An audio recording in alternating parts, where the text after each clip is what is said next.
अनमोल वचन अखिल भारतीय संत मत सत्संग के संस्थापक और गृहस्थ में आनंद योग के जनक परम संत महात्मा परम पूज्य श्री यशपाल जी महाराज अर्थात परम पूज्य भाई साहब जी द्वारा प्रतिपादित इन अनमोल वचनों का पालन करना अति आवश्यक है। ये वचन हमारी गृहस्थ आध्यात्मिक साधना के लिए मूलभूत सिद्धांत हैं, जो इस प्रकार हैं। हम दुनिया की हर चीज की कीमत आंकते हैं, अपने मानव जीवन की कीमत भी जाने व परमात्मा की प्राप्ति हेतु साधना करें। मनुष्य योनि एक उपहार है, इसीलिए परमात्मा को धन्यवाद देते हुए आधा घंटा प्रातःकाल, आधा घंटा सायंकाल पूजा अवश्य करें। सत्संग, सतनाम व सद्गुरु को प्राथमिकता देते हुए इसी के आधार पर ध्यान योगाभ्यास अवश्य करें व गृहस्थ के कार्यों को परमात्मा का कार्य समझकर उसी की याद में संपन्न करें। हर समय ये ध्यान रहे कि गुरु कृपा द्वारा परमात्मा की पवित्र सत्ता का हमारी आत्मा में वास है, अतः मन में निरंतर अपने इष्ट देव का जाप करें। मान सम्मान की इच्छा ना करें व अपमान से दुखी ना हो। परमात्मा के अतिरिक्त किसी और का भय ना करें। दूसरों की बुराई न करें, न सुने, सत्य व मधुर बोलें, अश्लील शब्द मुंह से ना निकालें, सभी से नम्रतापूर्ण व सुंदर व्यवहार करें। धर्म पत्नी के अतिरिक्त अपने से बड़ी से माता जैसा, बराबर की से बहन जैसा व छोटी से पुत्री जैसा व्यवहार करें। सांसारिक जीवन यापन की आवश्यकताएं अंतहीन है, इसलिए अधिक से अधिक समय सत्संग में व धन परोपकार में खर्च करें। याद रखें, न स्त्री माया है, न धन दौलत, न ही परिवार। माया वह है जो हृदय को परमात्मा से दूर हटा दे। अतः निरंतर सत्संग और सद्गुरु की शरण में रहने का प्रयास करें। भोजन अपने इष्ट को अर्पण कर प्रसाद रूप में परमात्मा की याद में करें। रात्रि में सोने से पहले अच्छे बुरे कार्यों का आत्मनिरीक्षण कर उसका समुचित पश्चाताप करते हुए ध्यान करें व प्रभु की गहरी याद में ही विश्राम करें। परमात्मा तू ही है, तेरी इच्छा पूर्ण हो।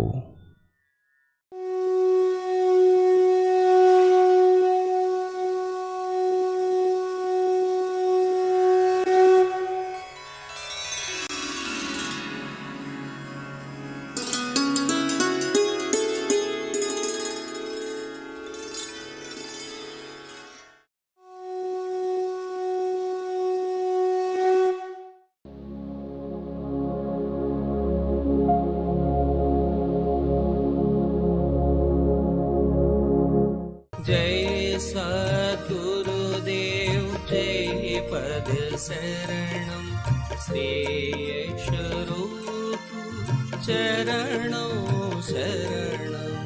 जय सद्गुरुदेव जय पद शरणं श्रेयस्वरूप चरणों शरणं। എങ്കിൽ കണ്ണു തുറന്നുകൊണ്ട് തന്നെ ഈശ്വര സ്മരണയിൽ മുഴുകുക. ആളുകൾ വാങ്ങിക്കുവാൻ വന്നാൽ ഭഗവത് സ്മരണ വിട്ട് അവരുമായി കച്ചവടം നടത്തുക. അവർ സന്തുഷ്ടരായി പോയി എങ്കിൽ പിന്നെയും ഈശ്വര സ്മരണയിൽ മുഴുകുക. ഇതിൽ പ്രധാനമായും നോക്കേണ്ടത് സമയം വ്യർത്ഥമാക്കാതിരിക്കാനാണ്. ഒന്നുകിൽ കച്ചവടം നടത്തുക, അല്ലെങ്കിൽ ഈശ്വര സ്മരണയിലിരിക്കുക. പിന്നെയും ആരെങ്കിൽ വന്നാൽ ഈശ്വര സ്മരണ വിട്ട് കച്ചവടം നടത്തുക, പിന്നെയും ഈശ്വര സ്മരണ. ഇങ്ങനെ ഒഴിവു സമയം മുഴുവൻ മനസ്സിനെ പരമാത്മാവിനോട്ട് കൊണ്ടുവരിക. ഈ രീതി കുറച്ചു കാലം പരിശീലിക്കുമ്പോൾ ഒഴിവു സമയമെല്ലാം തന്നെ ഈശ്വര സ്മരണയിലായി മാറും. സാധാരണയായി ഒരു കച്ചവടക്കാരൻ 12 മണിക്കൂർ കടയിലുണ്ടാകും. രാവിലെ 8 മണിക്കൂറും 8 മണി മുതൽ രാത്രി 8 മണി വരെ. ഊണും അവിടെ തന്നെയാവും കഴിക്കുക. ഊണ് ഭഗവാൻ അർപ്പിച്ച് ഭഗവത് സ്മരണയിൽ തന്നെ കഴിക്കണം. ഇതിനുശേഷം കുറച്ച് വിശ്രമം എടുക്കുക പതിവായിരിക്കും. അതും ഈശ്വര സ്മരണയിലാകും. അങ്ങനെ 12 മണിക്കൂറിൽ 6 മണിക്കൂർ കച്ചവടം ഉണ്ടെങ്കിൽ 6 മണിക്കൂർ ഈശ്വര സ്മരണയിലായിരിക്കും. പ്രധാനമായും വേണ്ടത് എന്തെന്നാൽ സമയം വ്യർത്ഥമാക്കാതിരിക്കുക എന്നതാണ്. ഒന്നുകിൽ ഈശ്വര സ്മരണ അല്ലെങ്കിൽ ജോലി. ഇത് തൻ്റെ കച്ചവടത്തെയോ ലൗകിക ജീവിതത്തെയോ ഒരു വിധത്തിലും ബാധിക്കുന്നില്ല. ഒരു വ്യവസായി ഒരു വലിയ ഫാക്ടറി തുറന്നുവെങ്കിൽ രാജ്യത്തിൻ്റെ സമൃദ്ധി കൂടും, കൂടുതൽ ജോലി സൗകര്യങ്ങൾ ഉണ്ടാകും. പക്ഷേ അയാളുടെ ഉദ്ദേശം വെറും പൈസ ഉണ്ടാക്കുക മാത്രമാണെങ്കിൽ അത് ബന്ധനത്തിനുള്ള കാരണമാകും. കർമ്മം ഏതു ഭാവനയാലാണ് ചെയ്യുന്നത് എന്നതാണ് പ്രധാനം. ഉദ്ദേശം പൈസ മാത്രമാണെങ്കിൽ ബന്ധനത്തിൽപ്പെട്ട് ആ കർമ്മം ദുഷ്ചതാകും. അല്ല, അതിൻ്റെ പിന്നിൽ സുന്ദരമായ സ്വാത്വിക ഭാവനയുണ്ടെങ്കിൽ, അതായത് ഈശ്വരൻ സഹായിച്ച് തനിക്ക് സമ്പത്തും സൗകര്യങ്ങളും തന്നിട്ടുണ്ട്, താൻ പുതിയൊരു ഫാക്ടറി തുടങ്ങുമ്പോൾ രാജ്യത്ത് സമൃദ്ധി ഉണ്ടാകും, തൊഴിലവസരങ്ങൾ കൂടും, രാജ്യത്തിന് നന്മയുണ്ടാവുമെന്ന് മാത്രമല്ല തനിക്ക് ലാഭവും കിട്ടും. ഇത്തരത്തിലുള്ള ഭാവന അയാളെ നിസ്വാർത്ഥനും പരോപകാരിയുമാക്കുന്നു. ഒന്ന് ബന്ധനമാണെങ്കിൽ ഭാവന മാറുമ്പോൾ അത് പരോപകാരമായി മാറുന്നുവെന്ന് മാത്രമല്ല, അയാൾക്ക് നല്ല ലാഭവും കിട്ടുന്നു. നാം ജോലി ചെയ്യുന്നിടത്തെല്ലാം എഴുതി കാണാറുണ്ട് കർമ്മം തന്നെയാണ് പൂജ എന്ന്. പക്ഷേ എല്ലാ കർമ്മവും പൂജയല്ല. ഏതു ഭാവനയിലാണോ ചെയ്യുന്നത് അതിൻ്റെ ഫലവും അപ്രകാരം തന്നെ. ഭഗവാൻ ശ്രീകൃഷ്ണന്റെ കൊട്ടാരത്തിൽ കുചേലൻ പോയി. അയാളുടെ കൈവശം വെറും അവിൽ മാത്രമാണ് ഉണ്ടായിരുന്നത്. അക്കാലത്ത് അതിൻ്റെ വില വളരെ തുച്ഛമായിരുന്നുവെങ്കിലും അത് വിലമതിക്കാനാവാത്തതായത് അത് നൽകുമ്പോഴുണ്ടായിരുന്ന ഭാവന കൊണ്ടായിരുന്നു. അതുകൊണ്ട് കർമ്മത്തിന് ഭാവനയാണ് പ്രധാനം. ഒന്ന് മുകളിലേക്ക് കൊണ്ടുപോകുന്നുവെങ്കിൽ മറ്റേത് ചുവട്ടിലേക്കും. വ്യാപാരി നല്ല ഭാവനയോടുകൂടി രാജ്യത്തിൻ്റെ സമൃദ്ധിക്കും ഉൽപാദനത്തിനും സുഖ സൗകര്യങ്ങൾക്കും വേണ്ടി ചെയ്യുന്നുവെങ്കിൽ അത് ശരിയായ സേവനം അനുഷ്ഠിക്കലാണ്. അങ്ങനെ വ്യാപാരികൾക്ക് 10 നിന്നും 16 മണിക്കൂർ ഈശ്വരസ്മരണയുണ്ടാക്കാം. ബുദ്ധിജീവികൾ. മൂന്നാമത്തെ തരത്തിലുള്ള ആളുകളാണ് ബുദ്ധിജീവികൾ. ഇതിൽ ഡോക്ടർമാർ, എഞ്ചിനീയർമാർ, റിസർച്ച് സ്കോളർമാർ, ഗവേഷകന്മാർ, ഓഫീസിൽ ജോലി ചെയ്യുന്നവർ മുതലായവർ ഉൾപ്പെടും. ഇവരുടെ ജോലി സമയം 7 മണിക്കൂറോ 9 മണിക്കൂറോ ആകാം. 1 മണിക്കൂർ ഭക്ഷണത്തിനും. ഇത് ഈശ്വരന് കൊടുക്കേണ്ടത് തന്നെയാണ്. ഭക്ഷണം മുന്നിൽ വന്നാൽ ഭഗവാൻ അർപ്പിച്ച് ഭഗവാന്റെ സ്മരണയിൽ കഴിക്കുക. ഇത് കഴിഞ്ഞാൽ അരമണിക്കൂർ വിശ്രമിക്കുക. കസേരയിൽ കിടന്ന് വളരെ സാവധാനത്തിൽ കണ്ണടക്കി ഈശ്വരനെ സ്മരിക്കുക. ഇങ്ങനെ ചെയ്താൽ മനസ്സിന് വളരെ ഉന്മേഷം കിട്ടും. ഉച്ചതിരിഞ്ഞുള്ള ജോലിക്ക് ഒട്ടും വല്ലായ്മ തോന്നുകയുമില്ല. ജോലിക്ക് കാര്യക്ഷമത കൂടും. ചായയുടെ 2 സമയം 15 മിനിറ്റ് അതും ഈശ്വരസ്മരണയിൽ ചെയ്യേണ്ടതാണ്. ഇപ്രകാരം 7-9 മണിക്കൂറിൽ 1.5 മണിക്കൂർ ഈശ്വരന് കൊടുക്കാം. സാധാരണയായി ഓഫീസുകളിൽ നിരന്തരമായി ജോലിയൊന്നും ഉണ്ടാകാറില്ല. ചില ഓഫീസിൽ ഉണ്ടാകും. രാവിലെ ഓഫീസിൽ ചെന്നാൽ ആദ്യം തൻ്റെ സഹപ്രവർത്തകർ അല്ലെങ്കിൽ ഇഷ്ടമിത്രങ്ങളുമായി കുറച്ചു നേരം സൗഹൃദ സംഭാഷണത്തിൽ ഏർപ്പെടാം. പറ്റുമെങ്കിൽ റീഡേഴ്സ് ഡൈജസ്റ്റിൽ നിന്ന് വല്ല തമാശകളും എടുത്തു പറയുകയും ചെയ്യാം. എല്ലാവരെയും സന്തോഷിപ്പിച്ച് സീറ്റിൽ വന്നിരുന്ന് ജോലിയുണ്ടെങ്കിൽ ആത്മാർത്ഥമായി ജോലി ചെയ്യുക. ജോലി കഴിഞ്ഞ് കണ്ണു തുറന്ന് ഈശ്വരനെ സ്മരിക്കുക. ജോലി ഉണ്ടെങ്കിൽ ആത്മാർത്ഥമായി ജോലി ചെയ്യുക. അത് കഴിഞ്ഞാൽ ഈശ്വര സ്മരണയാകാം. ഇതിനെപ്പറ്റി മറ്റുള്ളവരോട് പറയാതിരിക്കുകയാണ് നല്ലത്. പറഞ്ഞാൽ ഒരു കാര്യവും നടക്കുകയില്ല. താൻ ഓഫീസിൽ ഈശ്വര സ്മരണ സ്മരിക്കുന്നു എന്ന് പറയുകയാണെങ്കിൽ ഓഫീസ് ജോലികൾ ഒന്നും മറ്റുള്ളവർ ചെയ്യിപ്പിക്കുകയില്ല. ചിലർ പേനയെറിയും, ചിലർ ചോക്ക്, നിങ്ങൾക്ക് പല പേരുകളും വയ്ക്കും, ഭക്തനെന്നോ സ്വാമിജിയെന്നോ എന്ന്. അങ്ങനെ നിങ്ങളെ ജോലി ചെയ്യുവാൻ തന്നെ അനുവദിക്കുകയില്ല. അതുകൊണ്ട് വളരെ ജാഗ്രത പുലർത്തണം. ഈ കാര്യം ആരെയും അറിയിക്കാതെ ചെയ്യേണ്ടതാണ്. ആരും അറിയാതെ ധ്യാനിക്കുക. പിന്നെ എങ്ങനെയെങ്കിലും ധ്യാനത്തിൽ കണ്ണടഞ്ഞു എങ്കിൽ കൂട്ടുകാർ കരുതണം സെക്കൻഡ് ഷോ സിനിമയ്ക്ക് പോയിരുന്നതായിരിക്കും എന്ന്. സിനിമ കണ്ടുവെന്നാൽ ദോഷമില്ല, ഈശ്വരനെ ധ്യാനിക്കുന്നു എന്നറിഞ്ഞാൽ കളിയാക്കാൻ തുടങ്ങും. അതുകൊണ്ട് ആരെയും അറിയിക്കാതെ അഭ്യാസം ചെയ്യുക, അതുകൊണ്ട് ലാഭമുണ്ടാകും. അങ്ങനെ ഈശ്വരസ്മരണ ഒരു ശീലമാകും.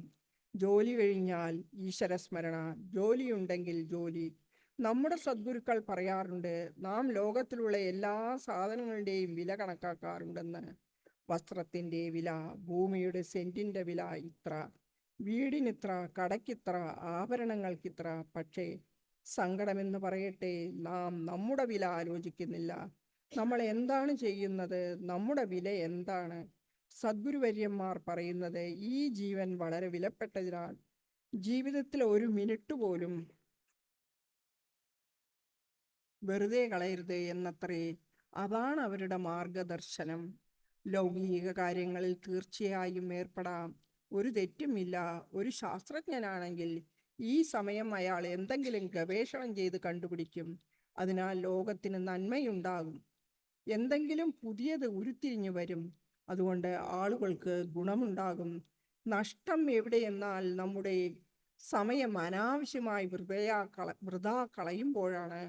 ഒന്നുകിൽ ലോകത്തിലെ ജോലി ചെയ്യുക, അല്ലെങ്കിൽ നാം ഏത് ഭാവനയോട് ജോലി ചെയ്യുന്നു എന്നതാണ് പ്രധാനം. ശമ്പളത്തിന് വേണ്ടി മാത്രമാണ് ജോലി ചെയ്യുന്നത് എങ്കിൽ ഒരിക്കലും സന്തോഷമുണ്ടാകുകയില്ല, എപ്പോഴും അസൂയയാണ് അനുഭവപ്പെടുക. അയാൾ വിചാരിക്കും, എൻ്റെ മേലധികാരി വെറും മെട്രിക്കാണ്, 4000 രൂപ ശമ്പളം വാങ്ങിക്കുന്നു, ഞാൻ BA ആണ്, എന്നിട്ടും അതിനേക്കാൾ കുറച്ച് ശമ്പളമേ കിട്ടുന്നുള്ളൂ. ഇത്തരത്തിലുള്ള സംഭവങ്ങൾ ലോകത്ത് സർവ്വസാധാരണമാണ്. നമ്മുടെ ലക്ഷ്യം ധനമാർജിക്കൽ മാത്രമാണെങ്കിൽ ശാന്തി ഒരിക്കലും ഉണ്ടാവുകയില്ല. ഇതിൽ നിന്നും കുറച്ചുയർന്ന് വ്യത്യസ്തമായ ഭാവനയിൽ ചിന്തിച്ചാൽ പരിണാമം വളരെ വിഭിന്നമായിരിക്കും. അതായത് ഈ ജോലി നമുക്ക് ഭഗവാനാണ് തന്നിരിക്കുന്നത്.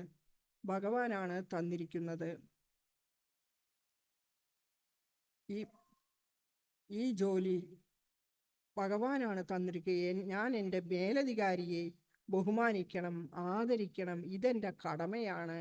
ഇത്തരം ഭാവനയിലാണ് ജോലി ചെയ്യുന്നത് എങ്കിൽ നമുക്കൊരിക്കലും അസന്തോഷം ഉണ്ടാവുകയില്ലെന്ന് മാത്രമല്ല, ആധ്യാത്മികമായി വളരെ മുന്നേറുകയും ചെയ്യും. സഹപ്രവർത്തകരുടെ കാലുവാരൽ, മേലുദ്യോഗസ്ഥനെ സോപ്പിടൽ മുതലായവ മൂലം പ്രമോഷൻ കിട്ടിയേക്കാം. പക്ഷേ എത്ര കാലത്തേക്ക്? ഒടുവിൽ വിജയം ആത്മാർത്ഥതയോടെ ഈശ്വരൻ ഏൽപ്പിച്ച ജോലിയാണെന്ന് വിചാരിച്ച് ചെയ്യുന്നവന് തന്നെയാണ് അവർക്ക് ശരിയായ സുഖവും ശാന്തിയും ലഭിക്കുമെന്ന് മാത്രമല്ല, അവർ എപ്പോഴും സംതൃപ്തരുമായിരിക്കും. എത്ര മഹത്തരമാണിത്! ഉന്നതമായ ആദർശങ്ങളെ മുറുകെ പിടിച്ച് ആധ്യാത്മിക തൽപരനായി പരമാത്മാവിൻ്റെ സ്മരണയിൽ നയിക്കുന്ന ഈശ്വരമയമായ ജീവിതം തീർത്തും മഹത്തായതു തന്നെ. അങ്ങനെ ഈ സംസാരത്തിൽ ഒരു സാധാരണ ജീവിതം നയിച്ച് ജീവൻ മുക്താവസ്ഥ നേടി തൻ്റെ പരമലക്ഷ്യമായ മോക്ഷത്തെ പ്രാപിക്കുന്നു. ആയതിനാൽ ഭാവന വളരെ പ്രധാനപ്പെട്ടതാണ്. അതുകൊണ്ട് കർമ്മഫലം മാറുന്നു. ബുദ്ധിജീവികൾക്ക് വേണമെങ്കിൽ ഇത്തരത്തിൽ സാധന ചെയ്ത് വലിയ വിഷമം കൂടാതെ തന്നെ 16 മണിക്കൂർ ഭഗവത് സ്മരണയിൽ കഴിയാം. ബാക്കി സമയം മുഴുവൻ ലൗകിക കാര്യങ്ങൾക്കായി വിനിയോഗിക്കാം. വിവിധ തൊഴിലാളികൾ. 4ാമത്തെ തരക്കാരാണ് തൊഴിലാളികൾ. ഫാക്ടറിയിൽ ജോലി ചെയ്യുന്നവർ. സാധാരണ വലിയ ഫാക്ടറികളിൽ പലതരത്തിലുള്ള യന്ത്രങ്ങൾ വളരെ എളുപ്പമാണ്. ഹരിയോം ജപിച്ച് ഓരോ തവണയും ഷീറ്റ് വയ്ക്കുക. അങ്ങനെ ചെയ്താൽ നിരന്തരമായ ഭഗവാന്റെ സ്മരണയുണ്ടാകും. 8 മണിക്കൂർ ജോലിയിൽ അരമണിക്കൂർ ഊണിനും 15 മിനിറ്റ് രാവിലെയും 15 മിനിറ്റ് വൈകുന്നേരവും ചായ കുടിക്കുവാനും കിട്ടും. ഫാക്ടറിയിൽ സീറ്റിൽ തന്നെ ചായ കിട്ടുന്നു. ഈ 1 മണിക്കൂർ സമയം ഈശ്വര സ്മരണയ്ക്കായി വിനിയോഗിക്കുക തന്നെ വേണം. അങ്ങനെ ഇത്തരം ആവർത്തന ജോലിയുള്ളവർക്ക് ജോലി സമയം മുഴുവൻ ഭഗവത് സ്മരണ ഉണ്ടാക്കുവാൻ ഒരു വിഷമവുമില്ല. അഭ്യാസം ചെയ്യുകയാണെങ്കിൽ അതൊരു ശീലമായി മാറും. അങ്ങനെ അവരുടെ ജീവിതം സുന്ദരവും ശാന്തിപൂർണവും ആയിത്തീരുമെന്ന് മാത്രമല്ല, ജീവിതത്തിൽ സംതൃപ്തിയും കാര്യക്ഷമതയും കൂടുകയും ചെയ്യും. പക്ഷേ ഒരാൾ ഫാക്ടറിയിലെ ജോലികൾ വെറും പൈസയ്ക്ക് വേണ്ടി മാത്രമാണ് ചെയ്യുന്നതെങ്കിൽ അവൻ വിചാരിക്കും മുതലാളിക്ക് സ്വത്തായി ബംഗ്ലാവായി നമുക്ക് ജീവിതം തന്നെ ശരിയായി നടത്താൻ സാധിക്കുന്നില്ല എന്നെല്ലാം. അയാൾ തൻ്റെ മുകളിലുള്ളവരോടും കൂട്ടുകാരോടും വൈരാഗ്യം വെച്ച് പുലർത്തുന്നുവെന്ന് മാത്രമല്ല, എപ്പോഴും നിരാശവാനും അസന്തുഷ്ടനുമായിരിക്കും. അത്തരം വ്യക്തി തനിക്കും സമൂഹത്തിനും ദോഷം ചെയ്യുന്നു. കിട്ടിയ പൈസ മുഴുവൻ കള്ളുകുടി, പുകവലി തുടങ്ങിയ ദുർനടപടികളാൽ നശിപ്പിക്കുന്നു. അതിനാൽ ഇത്തരം ഭാവനയ്ക്ക് ഒരു വ്യത്യാസം വരേണ്ടത് ആവശ്യമാണ്. ഇതേ തൊഴിലാളി തന്നെ ഈ ജോലിയെ തന്നെ ഏൽപ്പിച്ച് ഭഗവാനാണെന്നും ഇത് മനുഷ്യ സമൂഹത്തിൻ്റെ ക്ഷേമത്തിനാണെന്നും ചിന്തിച്ച് ജോലി ചെയ്യുന്നുവെങ്കിൽ ഉൽപാദനം കൂടുകയും തദ്വാരാ രാജ്യം സ്വയം പര്യാപ്തമാകുകയും അങ്ങനെ മറ്റു രാജ്യങ്ങളുമായി മത്സരിച്ച് നമുക്ക് മുന്നേറുവാനും കഴിയുകയും ചെയ്യുന്നു. അങ്ങനെ ചെയ്യുന്ന കാര്യത്തിലെ ഭാവന കൊണ്ട് ജീവിതത്തിൻ്റെ ദിശ തന്നെ മാറ്റിമറിയുന്നു. തീവണ്ടിയിലെ ഒരു എഞ്ചിൻ ഡ്രൈവറുടെ കാര്യമെടുക്കുക. റെയിൽവേയിൽ ഇവർക്ക് നല്ല ശമ്പളമുണ്ട്. എന്നാലും അയാളുടെ വിചാരം ശമ്പളത്തിൽ മാത്രമാണെങ്കിൽ അയാൾ വിചാരിക്കും തൻ്റെ ജോലി വളരെ വിഷമം പിടിച്ചതാണ്, എപ്പോഴും നിൽക്കേണ്ടി വരുന്നു, കണ്ണൊന്നടഞ്ഞു പോയാൽ അപകടമാകാമെന്നും മറ്റും. തൻ്റെ സഹപ്രവർത്തകരായ കണ്ടക്ടർമാർ, ഗാർഡ്, ടിക്കറ്റ് പരിശോധകർ തുടങ്ങിയവരുടെ ജോലി എത്ര സുഖകരമാണ്. അവർ AC കോച്ചിൽ യാത്ര ചെയ്യുന്നു, സുഖമായി ഉറങ്ങുകയും തന്നേക്കാൾ കൂടുതൽ പൈസ സമ്പാദിക്കുകയും ചെയ്യുന്നു. താനാണെങ്കിൽ വളരെ ദുഃഖിതൻ. ഇത്തരത്തിൽ അയാളുടെ ദൃഷ്ടി പൈസയിൽ മാത്രമാണെങ്കിൽ യാത്രയിൽ എല്ലാ സമയവും അയാളുടെ ഹൃദയം കലുഷിതമായിരിക്കും. ജോലി കഴിഞ്ഞ് വീട്ടിൽ ചെന്നാൽ കുട്ടികൾ അച്ഛൻ എന്താണ് തങ്ങൾക്ക് കൊണ്ടുവന്നത് എന്ന് ചോദിക്കുമ്പോൾ വർദ്ധിച്ച ദേഷ്യത്തോടെ താൻ വളരെ വിഷമം പിടിച്ച ജോലി കഴിഞ്ഞാണ് വരുന്നതെന്ന് പറഞ്ഞ് ഭാര്യയെ ശപിച്ച് കുട്ടികളെ ശകാരിക്കുകയും അടിക്കുകയും ചെയ്യുന്നു. അയാൾ അങ്ങനെ വീടിനെ ഒരു നരകമാക്കി മാറ്റും. പകരം അയാൾ കർമ്മം ചെയ്യുമ്പോഴുള്ള ഭാവനയിൽ ഒരു മാറ്റം വരുത്തി ഭഗവാനാണ് തന്നെ ഈ ചുമതല ഏൽപ്പിച്ചിരിക്കുന്നത്, എത്ര നല്ല പരോപകാരപ്രദമായ ജോലിയാണ് തന്നിരിക്കുന്നത്, ആയിരക്കണക്കിന് ആളുകളെ അവരെ നിർദ്ദിഷ്ട സ്ഥലങ്ങളിലേക്ക് എത്തിക്കുവാൻ സാധിക്കുന്നു, കുട്ടികളുടെ വരവും കാത്തിരിക്കുന്ന എത്ര മാതാപിതാക്കളാണ് സന്തോഷവാന്മാരാകുന്നത് എന്നിങ്ങനെ. ഇപ്പോൾ അയാൾ തൻ്റെ ജോലി ശരിയായ സേവനമായി കണക്കാക്കുന്നു. എന്തൊരു പരിവർത്തനമാണ് അദ്ദേഹത്തിന് ഉണ്ടാക്കിയിരിക്കുന്നത്. യാത്രികർ യാത്ര കഴിഞ്ഞ് അവരവരുടെ ബന്ധുക്കളോടുകൂടി വീട്ടിലേക്ക് പോകുന്നത് കാണുമ്പോൾ അയാൾ അതിയായി സന്തോഷിക്കുന്നു. വണ്ടി സ്വല്പം നേരത്തെ സ്റ്റേഷനിലെത്തിയാൽ യാത്രക്കാർക്ക് കൂടുതൽ സമയം തമ്മിൽ കാണുവാൻ ലഭിക്കുന്നതിനാൽ അവർ കൂടുതൽ സന്തോഷവാന്മാരായിരിക്കും. അപ്പോൾ അങ്ങനെ അയാളുടെ സന്തോഷവും ഓരോ സ്റ്റേഷൻ പിന്നിടുമ്പോഴും വർദ്ധിച്ചു വരുന്നു. ജോലി കഴിഞ്ഞ് വീട്ടിലെത്തുമ്പോൾ സന്തോഷവാനായ അയാൾ സ്വന്തം മക്കളെ വാരിപ്പുണർന്ന് സന്തോഷം അവരുമായി പങ്കുവെക്കുന്നു. അങ്ങനെ ആ ഗൃഹം ഒരു സ്വർഗമായി മാറുന്നു. ശമ്പളം രണ്ടാൾക്കും ഒരേപോലെ തന്നെ കിട്ടുന്നുവെങ്കിലും ഭാവനയിലെ മാറ്റം കൊണ്ട് എന്തൊരു വ്യത്യാസം. ഇനി അയാളുടെ ഭാവന കുറച്ചുകൂടി ഉയർന്ന് താനല്ല ഈ വണ്ടി ഓടിക്കുന്നത് പരമാത്മാവാണ്, താൻ അദ്ദേഹത്തിൻ്റെ കയ്യിൽ വെറും ഒരു യന്ത്രം മാത്രമാണ് എന്നൊരു ഭാവനയിലാണെങ്കിൽ ഇതേ കർമ്മം അയാളെ മുക്തിയിലേക്ക് നയിക്കുന്നു. താനല്ല ഈശ്വരനാണ് ഈ കർമ്മം നിർവഹിക്കുന്നത് എന്ന ഭാവനയായാൽ എല്ലാം ഈശ്വരമയമായി കാണുന്നു. അപ്പോൾ ഒരേ ജോലി ഒരാളെ അസന്തുഷ്ടനും അയാളുടെ ജീവിതം നരകതുല്യമാക്കുവാൻ അതേ കർമ്മം തന്നെ ഭാവനയിലെ വ്യത്യാസത്താൽ അയാളെ സന്തോഷവാനും പരോപകാരിയുമാക്കുന്നു. അതേ ജോലി തന്നെ ദൈവാർപ്പണമായി നിർവഹിക്കുമ്പോൾ ആത്മസാക്ഷാത്കാരത്തിനും ജീവൻ മുക്താവസ്ഥയ്ക്കും വഴിയൊരുക്കുന്നു. ഒരു പോസ്റ്റ്മാൻ്റെ കാര്യം എടുക്കുക. അയാൾക്ക് കത്തുകൾ ഗ്രാമങ്ങളിലെ എല്ലാ ദിക്കിലും എത്തിച്ചു കൊടുക്കണം. അതിനായി 5 അല്ലെങ്കിൽ 6 മൈൽ നടക്കണം. അതിൽ ചില BA-കാരോ MA-കാരോ കാണും. നല്ലവണ്ണം പഠിച്ചവരാണെങ്കിലും വേറെ ജോലിയൊന്നും കിട്ടാത്തതിനാൽ ഈ ജോലി ചെയ്യുകയാണ്. വെറും ശമ്പളത്തിന് വേണ്ടി മാത്രമാണ് ജോലി എടുക്കുന്നത്. എങ്കിൽ അയാളേക്കാൾ ദുഃഖിതനായി വേറെ ആരെയും കാണാൻ സാധിക്കുകയില്ല. എന്താണ് അയാളുടെ ജോലി? വീട് വീടാന്തരം സൈക്കിളിൽ 6-7 മൈൽ ഓടണം. എത്ര ബുദ്ധിമുട്ടുള്ള ജീവിതം! ചിലപ്പോൾ ദുഃഖിതനായ അയാൾ എഴുത്തുകൾ കൊടുക്കുന്നതിന് പകരം അവ വലിച്ചെറിയുക അല്ലെങ്കിൽ കത്തിച്ചു കളയുക എന്ന മഹാപാപം വരെ ചെയ്യുന്നു. എത്ര പാപമയമായ ജീവിതമായിരിക്കും അയാളുടേത്. പക്ഷേ ഭാവനയിൽ ഒരു പരിവർത്തനം വരുത്തി തനിക്ക് ഈ ജോലി ഈശ്വരകൃപയാണ് ജപിച്ചിരിക്കുന്നതെന്നും ഭഗവാൻ തനിക്ക് അർഹിക്കുന്നത് തന്നെയാണ് തന്നിരിക്കുന്നതെന്നും കരുതി ജോലിയിൽ ഉയർച്ചയ്ക്കായി നല്ലവണ്ണം ആത്മാർത്ഥതയുമായി സത്യസന്ധതയോടെ പ്രയത്നിക്കുക. അയാൾ തൻ്റെ ജോലി പൊതുനന്മയ്ക്കായി ചെയ്യുന്നതാണെന്ന് കരുതി എഴുത്തുകളും മണി ഓർഡറുകളും യഥാസമയം ശരിയായ മേൽവിലാസക്കാരനെ എത്തിക്കുന്നു. മക്കളയക്കുന്ന മണി ഓർഡറുകളും കത്തുകളും കിട്ടുന്ന അമ്മയച്ഛന്മാരുടെ സന്തോഷത്തെ ഒന്ന് ഭാവന ചെയ്തു നോക്കൂ. അവർ അദ്ദേഹത്തെ ആശീർവദിക്കുമെന്ന് മാത്രമല്ല, അവരുടെ ആഹ്ലാദത്താൽ അയാളുടെ ജീവിതവും ആനന്ദമയമായിരിക്കും. ശമ്പളം 2 കൂട്ടർക്കും കിട്ടുന്നുണ്ട്. പക്ഷേ ഒരാൾ അസന്തുഷ്ടനാണെങ്കിൽ മറ്റേയാൾ അതീവ സന്തോഷവാനായിരിക്കും. രണ്ടാമത്തെയാൾ അഡ്രസ്സിൽ വല്ല പിശകും വന്നിട്ടുണ്ടെങ്കിൽ അത് തിരുത്തി കത്ത് ശരിയായ ആൾക്ക് തന്നെ കൊടുക്കുന്നു. മറ്റേയാളോ ശരിയായ അഡ്രസ്സാണെങ്കിലും തെറ്റായ അഡ്രസ്സ്, അപൂർണമായ അഡ്രസ്സ് അല്ലെങ്കിൽ മേൽവിലാസക്കാരൻ സ്ഥലത്തില്ല എന്ന് കാണിച്ച് തിരിച്ചയക്കും. എത്ര വലിയ പരിവർത്തനമാണ് ഭാവന മൂലം കൈവന്നത്! പതിയെ പതിയെ കാഴ്ചപ്പാടിൽ മാറ്റം വരുന്നു. ഈ കർമ്മം ചെയ്യുന്നതെല്ലാം ഭഗവാനാണെന്നും താൻ ഭഗവാന്റെ കയ്യിലെ വെറും ഒരു യന്ത്രം മാത്രമാണെന്നും തിരിച്ചറിയുന്നു. അങ്ങനെ കർമ്മനിർവഹണം ഈ ഭാവനയിലാകുമ്പോൾ ഇത് അയാളെ മുക്തിയിലേക്ക് നയിക്കുന്നു. അതുകൊണ്ട് തൻ്റെ